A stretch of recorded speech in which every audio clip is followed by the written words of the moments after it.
masjid. Ketika ada musafir yang datang, kita tanyakan mau kemana? Jangan. Adab yang paling baik bagi seseorang muslim, ketika ada tamu yang datang untuk masjid dan gunanya untuk memakmurkan masjid, maka kita suguhkan apa yang ada. Maka tidak heran di masjid-masjid yang terbaru sekarang ini, mereka sediakan dispenser. Alhamdulillah pengurus kita menyediakan dispenser. Kemudian ke depannya bagaimana kita semua perkumpulan jamaah nanti ke depannya, kita suguhkan ada di situ nanti kue, ada kita sediakan tempat untuk mereka berbuka. Jadi ketika musafir yang datang dari luar daerah atau daerah kecilnya kecamatan, ketika mereka berbuka, apa yang dia ingat? Aku mau berbuka di masjid berkah. Kenapa? Karena imamnya imam yang bagus, bacaannya bagus. Kemudian pelayanannya untuk umat atau para musafir atau untuk orang yang berbuka sangat bagus. Maka kaum muslimin yang dirahmati Allah Subhanahu wa taala, maka mulai dari hari ini kita bagaimana bukan hanya memikirkan keindahan masjid, tetapi bagaimana kita memakmurkan masjid. Masjid berkah ini tandanya kita menghidupkan masjid. Karena kata Umar bin Khattab, umat Islam tidak akan pernah maju, umat Islam tidak akan pernah mencapai titik sebuah keberhasilan atau kejayaan kalau sholat subuhnya tidak sama dengan sholat Jumatnya. Maka tidak heran beberapa pemerintahan yang fikir-fikir umat, bagaimana pengurus yang berpikir bagaimana memakmurkan masjid, dia bentuk sebuah ide-ide yang sangat luar biasa. Bahkan bagaimana mendatangkan anak-anak untuk ke masjid, karena kita didik dari kecil.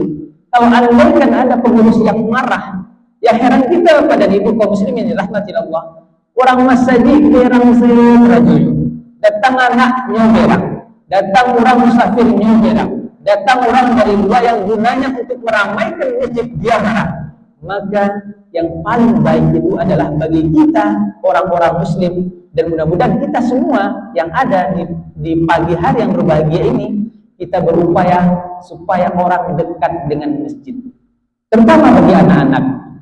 Maka pemerintahan Turki Utsmani menyediakan tempat, bahkan Erdogan dia mengucurkan dana sampai 7% untuk memakmurkan masjid di Turki Utsmani. Apa yang dia lakukan oleh Erdogan?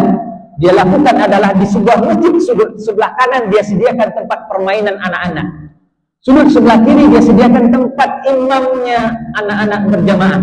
Jadi anak-anak tidak ditempatkan di tempat orang yang dewasa, kemudian dia sisihkan di tempat yang khusus anak-anak sebelah sana, kemudian di sebelah sana tempat permainan. Maka setelah selesai jamaah mereka dibiarkan untuk bermain di dalam masjid, karena kata Erdogan, kalau andaikan anak-anak ini jauh dari masjid, maka pertanggungjawaban kita sebagai orang tua, sebagai orang yang dituakan, maka ke depan 20 tahun ke depannya kita tidak akan pernah menjumpai orang yang cinta dengan masjid.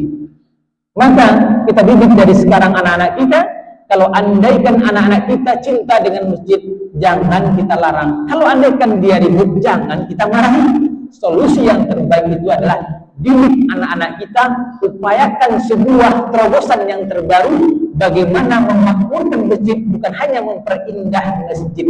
Maka tidak heran kaum muslimin dirahmati Allah Subhanahu wa taala, di Bali, kemudian beberapa kota Jogokarian terjadi sebuah gelombang keberkahan yang sangat dahsyat, sehingga ketika itu di lingkungan masjid ekonominya makmur, di lingkungan masjid yang memakmurkan masjid, akhlak dari jamaahnya sangat luar biasa.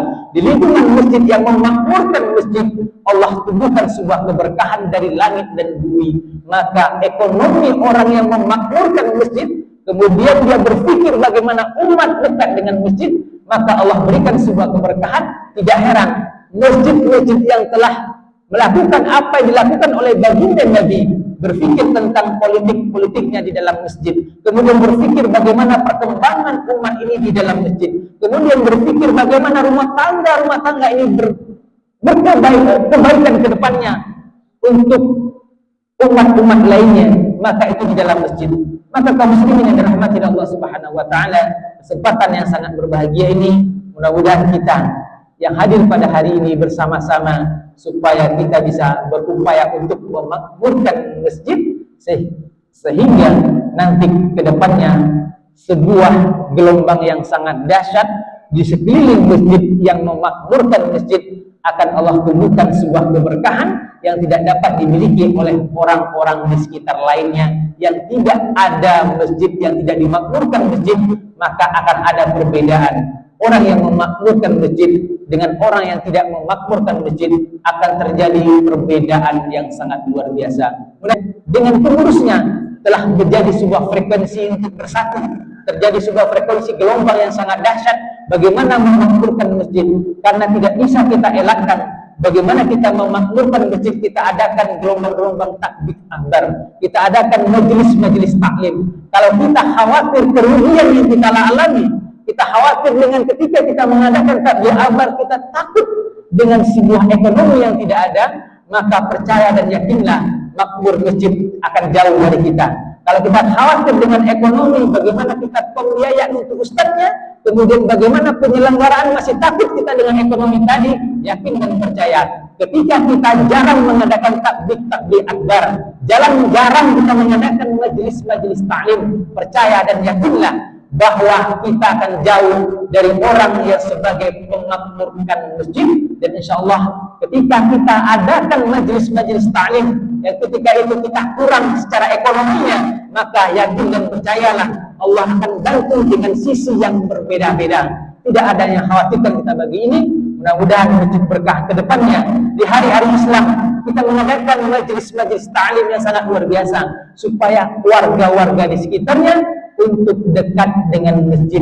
Mudah-mudahan kita sepakat untuk hal yang seperti ini, dan kedepannya kita bersama-sama bersatu, kemudian satu frekuensi bagaimana memakmurkan masjid kedepannya, dan kita bisa menjadi orang-orang yang menjadi panutan di komunitas kita, insya Allah. Demikian dari kami, banyak maaf. Assalamualaikum warahmatullahi wabarakatuh.